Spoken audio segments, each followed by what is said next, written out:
Excited sa ating mga Pinoy tuwing may kapistahan. Maliban sa kainan, hindi rin kasi dapat malampasin ang masaya at magkarbong selebrasyon nito.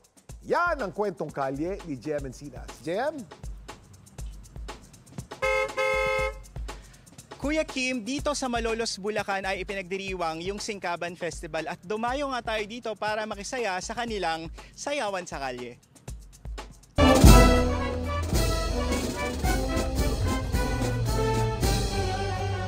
Makukulay na mga kasuotan at magagarbong props.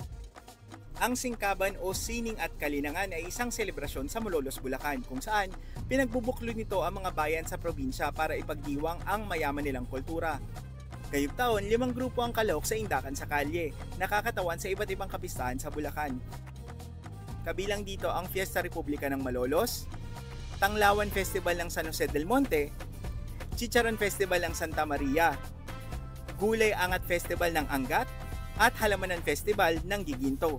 Isa sa mga inaabangan ngayong taon ng mga taga-Giginto na nag-uwi ng tropeyo nung nakaraang taon. Sa amin yung pressure but I trust my dancers na kayang-kaya nila kasi pinagpaguran nila at they have inspiration and motivation. Ang grupo naman ng mga mag-aaral na ito ang tinanghal na kampiyon sa katatapos sa Tanglawan Festival sa San Jose del Monte, Bulacan. Sila raw ang may pinakamaiksing preparasyon para sa Singkaban Festival. Meron lang po kaming 11 days to prepare para i-improve po yung aming pyesa na gagamitin namin for Singkaban Festival. Patunay ang Singkaban Festival na mas pinagayaman pa ng mga Bulakenyo ang kanilang sining at kultura, na bago man ang galaw at tindak ng panahon, pero ang tradisyong kinagisnan mananatili at mas lalo pang bibigyan ng buhay.